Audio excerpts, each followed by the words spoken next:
The International Monetary Fund, IMF, has rolled out a set of recommendations on how to make the reforms acceptable and supported by the citizens.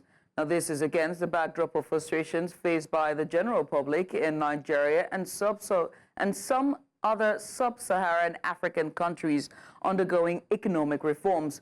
The IMF, in its latest Regional Economic Outlook for Sub-Saharan Africa report, noted that the countries involved in deep reforms, including Nigeria, Ghana, Ethiopia, and Kenya, may now be experiencing what it called adjustment fatigue, while some are facing civil resistance. Nigeria, for instance, has recorded multiple civil unrest and labor shutdowns following disenfranchisement, with the impact of the macroeconomic reforms, especially in petrol and foreign exchange deregulations. The IMF's recommendations emphasize broad-based engagement with the populations, a communications strategy clearly articulating the benefits of reform, forging partnerships with key figures in the country.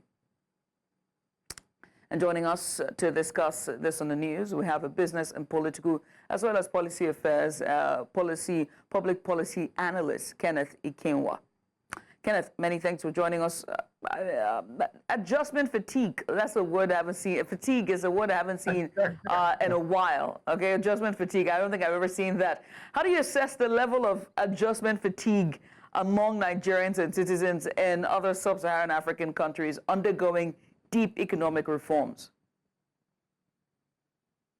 Well, good evening and thanks for having me on. I mean, this creates a lot of nostalgia that takes me back to some 35 to 40 years.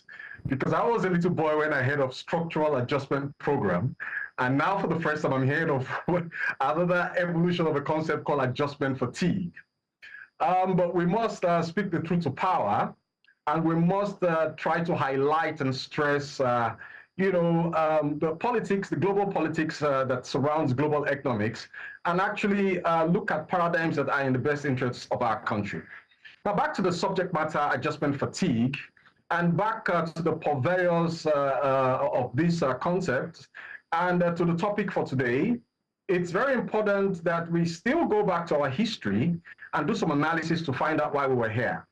Now, some 40 years ago, Nigeria was at par in terms of purchasing power parity and the strength of the naira vis-a-vis, other global currencies, until a particular Bretton Woods institution came in, the IMF, and suggested to us that we needed to structure and readjust and have a program, structural adjustment program, which necessitated some very stringent conditions that brought untold hardship to the Nigerian people as of 1985 and 1986.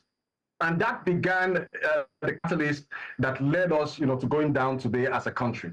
So is history going to repeat itself? And why does this have to be the case? It's important that I educate the Nigerian public that we have three types of nations. And so we have the core nations, we have the periphery nations, and we have the semi-periphery nations. Nigeria happens to be a semi-periphery nation. While the core nations are actually the developed countries that trade with the periphery countries, which are not as developed as Nigeria, and Nigeria is a transition country in between. So you ask yourself the question, some of these policies that have been invented from this Bretton Woods institution, in whose interest are they? Are they in the interest of the periphery nations, or are they in the interest of the semi-periphery nations like Nigeria?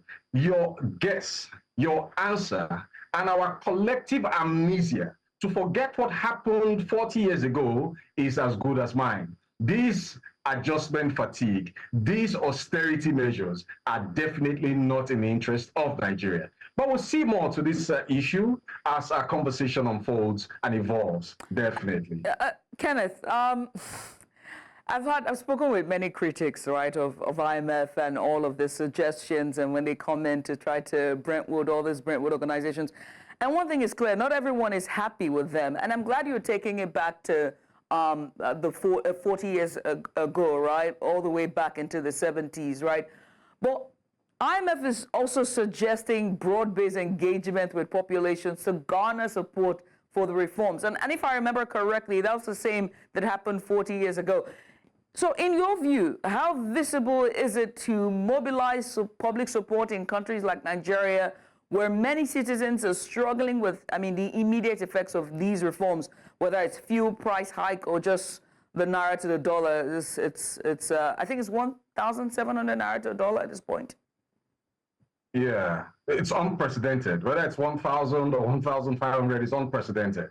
Now, there's a local saying in our local pidgin parlance, but I'll say it in English, that says that when a man is crying, even though he is crying, he can see the road.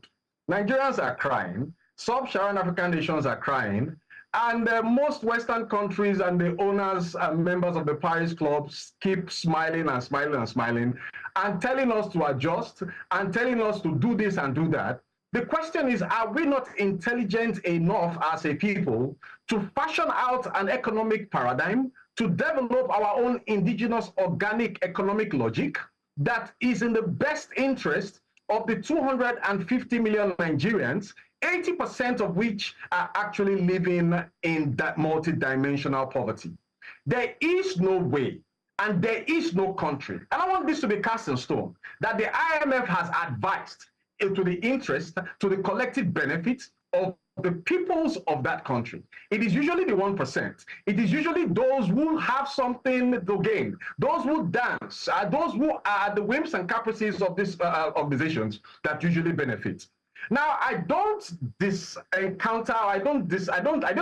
the fact that we have a bad economy going on, and that for the most part, those that have managed the economy at different dispensations within this democratic sphere that we found ourselves have not done fantastically well. Some progress have been made in some areas, while the worst progress or the worst retrogress have been made in other areas. But it is not for us to sit down as a nation and wait for some people outside that call themselves World Bank economics or IMF economists to tell us what to do. Now, the decisions that have been taken with reference to reforms are not particularly bad. But I have said